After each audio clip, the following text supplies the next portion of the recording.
Malam di Istana Merdeka terasa berbeda dari biasanya. Lampu-lampu kristal di ruang rapat utama menyala terang, namun justru menambah kesan tegang. Presiden Prabowo duduk di kursi utamanya dengan tubuh tegap, kedua tangannya bertaut di atas meja kayu jati yang panjang. Suasana hening, hanya bunyi jarum jam yang terdengar jelas. Sri Mulyani dipanggil dengan mendadak. Ia berjalan masuk dengan langkah pasti, meski hatinya sudah merasakan firasat yang tidak baik. Senyumnya kaku, tatapannya tetap tenang, seolah siap menerima apapun yang akan terjadi. Di hadapannya, Prabowo menatap tajam, matanya menyimpan kerumitan yang tak bisa ditebak. "Bu Sri, kita sudah lama berjalan bersama," ucap Prabowo membuka percakapan. Suaranya berat, terdengar seperti menahan sesuatu. "Tapi ada hal-hal yang tidak bisa lagi kita samakan." Kalimat itu menggantung, membuat udara dalam ruangan terasa semakin pekat. Sri Mulyani menarik napas pelan. Ia tahu sejak awal bahwa jalan pikirannya sering bertabrakan dengan keinginan politik. Baginya, disiplin fiskal adalah harga mati, sedangkan banyak kepentingan meminta kelonggaran. "Saya hanya berusaha menjaga apa yang menjadi amanah negara, Pak," jawabnya pelan tapi mantap. Prabowo mencondongkan tubuh, menatap lebih dalam. "Saya menghargai itu, tapi di medan politik, kita perlu lebih dari sekadar menjaga. Kita harus membuka ruang gerak yang lebih luas. Dunia tidak menunggu, dan bangsa ini tidak bisa terikat pada angka-angka semata." Kalimat itu jelas menunjukkan perbedaan pandangan yang semakin tajam. Hening kembali merayap. Di luar, suara deru kendaraan di Jalan Medan Merdeka nyaris tak terdengar, seolah kota Jakarta ikut menahan napas. Sri Mulyani mencoba tetap tegak. Dalam hatinya, ia sadar perdebatan bukan lagi soal angka, melainkan arah negara. "Kalau begitu," kata Sri Mulyani dengan suara yang sedikit bergetar namun tetap elegan, "saya serahkan keputusan kepada Bapak Presiden. Saya sudah cukup lama berdiri di garis depan, mungkin memang waktunya orang lain melanjutkan." Ucapannya membuat Prabowo terdiam beberapa detik, seakan menimbang bobot dari keikhlasan itu. Prabowo akhirnya meletakkan cangkir kopinya, menandakan akhir dari percakapan panjang yang sebenarnya sudah sering terjadi dalam rapat-rapat tertutup. Namun malam ini berbeda, karena kesimpulannya jelas, jalannya bersama Sri Mulyani segera berakhir. Saat Sri Mulyani keluar dari ruangan, langkahnya terdengar mantap, meski dalam hatinya berkecamuk berbagai rasa. Ia tahu pertemuan itu adalah titik balik, bukan hanya untuk dirinya, tetapi juga untuk wajah ekonomi Indonesia ke depan. Di dalam ruang rapat yang kembali sunyi, Prabowo menatap kosong ke arah pintu yang baru saja tertutup. Dalam pikirannya, ia tahu bahwa pergantian ini bukan sekadar rotasi, melainkan awal dari babak baru yang penuh risiko. Kabar mengenai pertemuan tengah malam antara Presiden dan Sri Mulyani segera merembes keluar, meski tak ada satupun pejabat istana yang berani membicarakannya secara terbuka. Di koridor politik, rumor itu menyebar cepat. Para elit partai berbisik-bisik, mencoba menebak siapa yang akan menduduki kursi panas Menteri Keuangan setelah Sri Mulyani. Di ruang rapat salah satu partai koalisi, pembahasan berlangsung hingga larut malam. "Kita harus menempatkan orang yang bisa mendengar suara partai," ujar seorang ketua fraksi dengan nada tegas. Bagi mereka, Kementerian Keuangan bukan sekadar soal anggaran, melainkan urat nadi yang bisa menggerakkan banyak program politik di daerah. Para pengusaha besar pun tak tinggal diam. Melalui jaringan lobi, mereka menyampaikan keresahan akan kebijakan disiplin fiskal Sri Mulyani yang dianggap menghambat ekspansi proyek. "Kita butuh sosok yang fleksibel, yang bisa membuka ruang investasi dengan cepat," kata seorang taipan pada pertemuan eksklusif di sebuah hotel mewah di Jakarta. Di sisi lain, kelompok teknokrat yang selama ini berdiri bersama Sri Mulyani merasa khawatir. Mereka tahu bila kursi itu jatuh ke tangan yang terlalu condong pada kepentingan politik, stabilitas fiskal bisa terguncang. "Jangan sampai kita mengulangi kesalahan masa lalu, di mana defisit anggaran melonjak tak terkendali," bisik seorang ekonom senior kepada rekannya di kementerian. Prabowo berada di tengah pusaran itu. Setiap harinya ia menerima laporan dari berbagai pihak, dari partai koalisi, dari kalangan bisnis, hingga dari kelompok teknokrat. Semua mendesak dengan kepentingannya masing-masing. Namun bagi Prabowo, keputusan harus tetap berada di tangannya, meski ia sadar konsekuensi politiknya sangat besar. Di ruang kerja Presiden, tumpukan berkas usulan nama calon pengganti Sri Mulyani semakin tinggi. Ada yang jelas datang dari partai, ada yang diajukan oleh kelompok pengusaha, dan ada pula nama-nama independen yang diusulkan oleh kalangan akademisi. Setiap nama membawa cerita, membawa kepentingan, membawa janji. Sementara itu, Gibran memperhatikan situasi dengan mata tajam. Dalam beberapa kesempatan, ia mengingatkan bahwa kementerian ini tidak boleh diperlakukan seperti panggung kompromi politik semata. Kalau orang yang kita pilih tidak siap, yang hancur bukan hanya anggaran, tapi kepercayaan rakyat, katanya di depan beberapa staf khusus. Di luar lingkaran kekuasaan, publik mulai bertanya-tanya. Media menurunkan laporan khusus, analis ekonomi tampil di televisi membedah skenario pengganti Sri Mulyani. Pasar finansial pun ikut gelisah, kurs rupiah berfluktuasi, seolah menunggu kepastian. Pergantian ini bukan hal sepele, melainkan tanda akan ada arah baru. Salah satu nama yang mulai sering disebut adalah Purbaya Yudi Sadewa ***. Rekam jejaknya sebagai ekonom membuatnya relatif bisa diterima di kalangan teknokrat, sementara sikapnya yang terbuka dianggap sesuai dengan kepentingan partai dan pengusaha. Nama itu beredar semakin kencang, seakan menjadi konsensus yang perlahan terbentuk. Namun, tidak semua pihak setuju. Beberapa tokoh berpengaruh merasa Purbaya terlalu dekat dengan kelompok tertentu. Kalau dia masuk, berarti akan ada dominasi satu kepentingan, keluh seorang petinggi partai dalam diskusi tertutup. Tarik-menarik terus terjadi, ibarat permainan catur yang setiap langkahnya bisa mengubah peta kekuasaan. Di dalam istana, Prabowo semakin sering mengurung diri dengan beberapa penasihat terdekat. Wajahnya keras, tatapannya dingin. Ia tahu, siapapun yang ia pilih, pasti akan menimbulkan riak. Tapi ia juga sadar, jika salah langkah, bukan hanya ekonominya yang goyah, melainkan juga legitimasi politiknya. Malam itu, ketika sebagian besar kota sudah tertidur, Prabowo kembali menatap daftar nama di hadapannya. Di antara puluhan kandidat, satu nama terus mengemuka, Purbaya Yudi Sadewa. Hatinya bergejolak, karena keputusan ini bukan hanya soal mengganti menteri, melainkan menentukan arah pertempuran ekonomi bangsa dalam 5 tahun ke depan. Nama Purbaya Yudi Sadewa mulai bergaung kencang di berbagai lingkaran kekuasaan. Awalnya hanya disebut pelan di ruang diskusi ekonomi, namun perlahan menjadi bahan pembicaraan utama di meja-meja partai koalisi. Sosoknya dianggap cukup seimbang, tidak sekaku Sri Mulyani, namun juga tak sepenuhnya tunduk pada tekanan politik. Rekam jejaknya sebagai ekonom yang pernah terlibat dalam lembaga riset ternama membuat Purbaya memiliki legitimasi intelektual. Ia dikenal kritis, tetapi juga fleksibel dalam berkompromi. Sifat itulah yang membuatnya dinilai mampu menjadi jembatan antara kepentingan politik dan stabilitas ekonomi. Para pengusaha menyambut hangat namanya. Mereka menilai Purbaya tidak akan menutup pintu bagi investasi besar yang selama ini tersendat. Dia tahu pasar, dia tahu apa yang kita butuhkan, ujar seorang pengusaha energi saat berbincang dengan koleganya di Singapura. Rumor ini cepat menyebar, menambah legitimasi tak resmi bagi Purbaya. Di kubu partai koalisi, ada yang menepuk meja puas. Beberapa tokoh senior merasa Purbaya bisa diajak berdialog tanpa harus berbenturan keras seperti saat menghadapi Sri Mulyani. Kita butuh orang yang bisa diajak kerjasama, bukan yang menutup rapat semua pintu, kata seorang ketua umum dalam pertemuan internal. Namun di kalangan teknokrat, reaksi bercampur. Ada yang optimis, tetapi tak sedikit yang waspada. Mereka khawatir fleksibilitas Purbaya justru membuka peluang intervensi politik yang terlalu dalam. Kalau garis pertahanan terlalu longgar, kita bisa masuk ke jurang defisit, ujar seorang pejabat senior kementerian yang enggan disebut namanya. Di dalam istana, Prabowo mendapat laporan dari berbagai arah. Nama Purbaya terus menanjak dalam daftar prioritas. Namun sang presiden belum memberikan komentar apapun. Ia hanya mendengarkan, menimbang, dan mencatat setiap masukan dengan seksama. Diamnya justru menambah rasa penasaran semua pihak. Gibran, dengan gaya khasnya yang blak-blakan, sempat menyindir di sebuah forum tertutup. Kalau orang ini masuk, jangan sampai hanya jadi perpanjangan tangan kelompok tertentu. Saya tidak mau negara ini dijadikan pasar politik.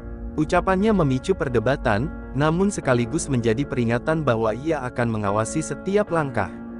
Media mulai gencar menyoroti Purbaya. Profilnya muncul di halaman depan koran nasional, dengan tajuk besar, *Ekonom Purbaya Yudi Sadewa, calon kuat Menteri Keuangan. Wawancara lama dan pandangan ekonominya dikutip ulang, seolah publik sedang dipersiapkan menerima kehadirannya. Pasar finansial juga bereaksi. Investor asing menilai Purbaya relatif bisa diterima, karena ia tidak asing dengan dunia internasional. Meski begitu, ada kekhawatiran apakah ia bisa menjaga kredibilitas fiskal sekuat Sri Mulyani. Rupiah sempat menguat tipis, lalu kembali goyah akibat ketidakpastian politik. Di balik layar, ada pihak yang berusaha menghambat. Beberapa nama lain masih mencoba merebut perhatian presiden dengan lobi-lobi intensif. Namun semakin keras mereka menekan, semakin kuat pula nama Purbaya mencuat, seakan dorongan publik dan elit bergerak ke arah yang sama. Prabowo akhirnya memanggil Purbaya secara pribadi. Pertemuan itu berlangsung singkat namun penuh makna. Sang presiden hanya melempar pertanyaan sederhana, apakah kamu siap menanggung beban yang tidak hanya soal angka, tapi juga soal bangsa? Purbaya terdiam sesaat sebelum menjawab, kalau itu demi Indonesia, saya siap. Setelah pertemuan itu, gelombang dukungan semakin deras. Seolah semua kepentingan sedang diarahkan ke satu titik. Namun, di balik kesepakatan yang tampak bulat, masih ada kecurigaan yang membayangi, apakah Purbaya benar-benar akan menjadi penyelamat, atau justru terperangkap dalam jebakan kompromi politik yang tak berkesudahan. Suasana rapat kabinet terbatas di Istana Negara siang itu berjalan kaku. Semua menteri hadir, termasuk Sri Mulyani yang masih duduk di kursinya meski sudah berstatus menunggu pengganti. Purbaya belum resmi diumumkan, tetapi bayangan namanya sudah memenuhi ruangan. Prabowo membuka rapat dengan singkat, lalu memberi kesempatan Gibran menyampaikan pandangannya. Gibran tidak banyak basa-basi. Ia berdiri, menatap satu persatu wajah yang ada di ruangan itu. Kementerian Keuangan bukan tempat bermain-main, ujarnya dengan nada yang membuat suasana langsung menegang. Kalau ada blunder, rakyat yang paling dulu merasakan dampaknya. Beberapa menteri saling berpandangan. Kalimat itu jelas bukan sekadar peringatan, melainkan sinyal keras. Gibran ingin menunjukkan bahwa dirinya tidak akan segan menegur siapapun, bahkan bila itu adalah menteri baru pilihan presiden sekalipun. Kalau nanti ada kebijakan yang salah arah, jangan harap bisa bertahan lama. Saya tidak akan ragu mengusulkan pergantian secepatnya, lanjutnya. Kata-katanya tajam, seakan diarahkan langsung pada sosok yang belum resmi duduk di kursi menteri, Purbaya Yudi Sadewa. Prabowo hanya menyimak tanpa memotong. Ia tahu gaya bicara Gibran kerap lugas, bahkan cenderung keras. Namun kali ini, nada putra Solo itu seolah membawa beban yang lebih besar, menjaga citra pemerintahan di mata publik. Di luar ruangan, kabar tentang ucapan Gibran segera menyebar. Para wartawan politik mencium adanya ketegangan antara wakil presiden dan lingkaran yang mendorong Purbaya. Media sosial pun ramai, sebagian memuji sikap tegas Gibran, sebagian lain menilainya terlalu lancang. Purbaya sendiri mendengar peringatan itu dengan hati berdebar. Ia bukan orang yang mudah gentar, tapi ancaman dari seorang wakil presiden jelas bukan main-main.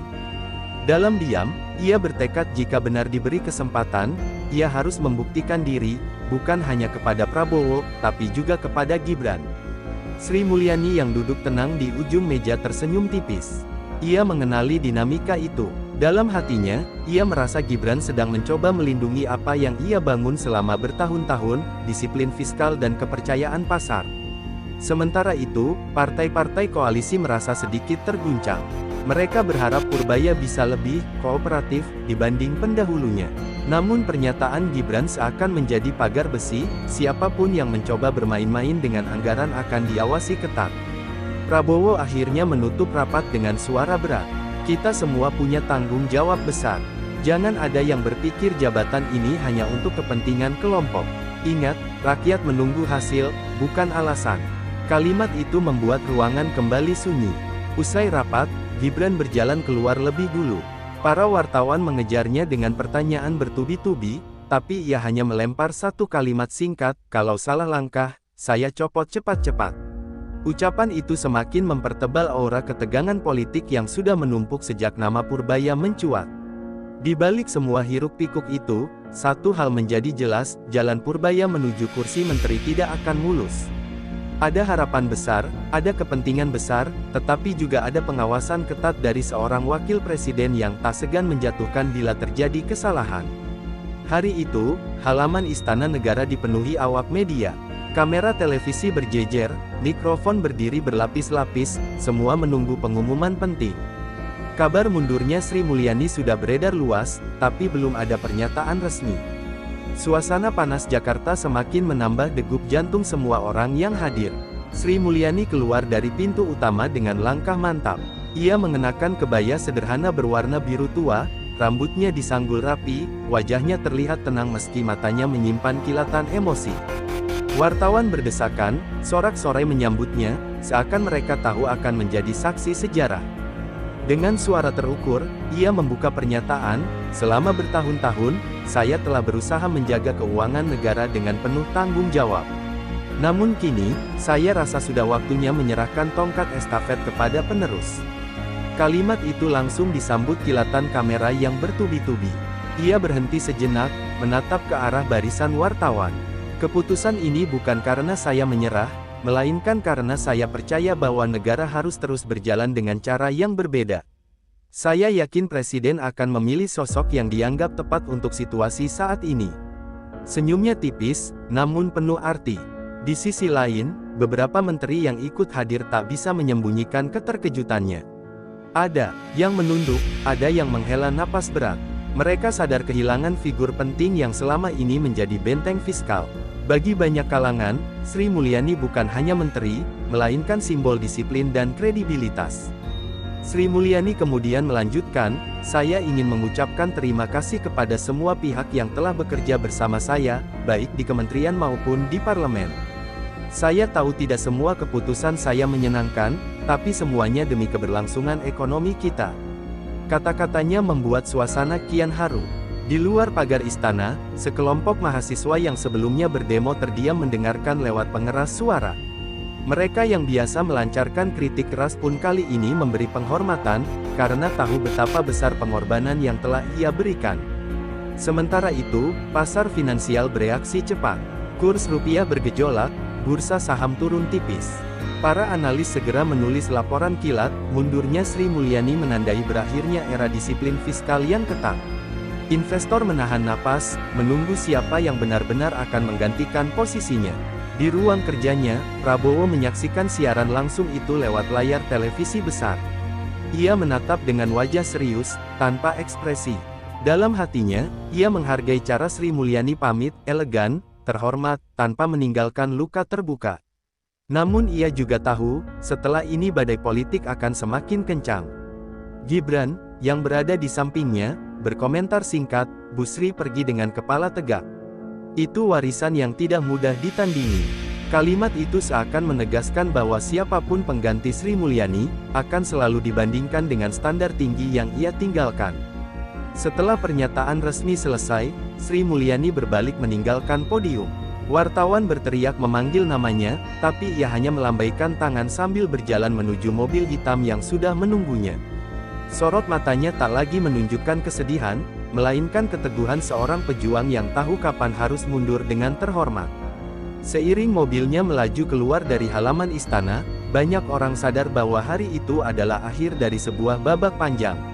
Namun di saat yang sama, itu juga menjadi awal dari bab baru, bab penuh tanda tanya tentang bagaimana wajah keuangan negara akan berubah di bawah tangan penerusnya.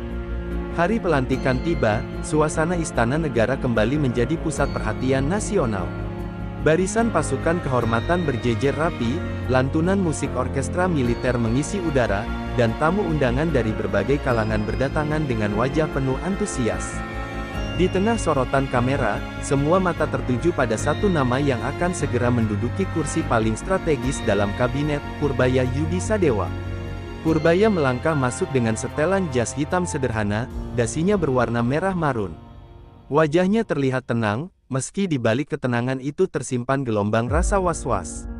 Ia tahu, kursi yang akan ia duduki bukan hanya penuh kehormatan, tetapi juga penuh ranjau kepentingan. Prabowo berdiri di podium, membacakan sumpah jabatan dengan suara tegas.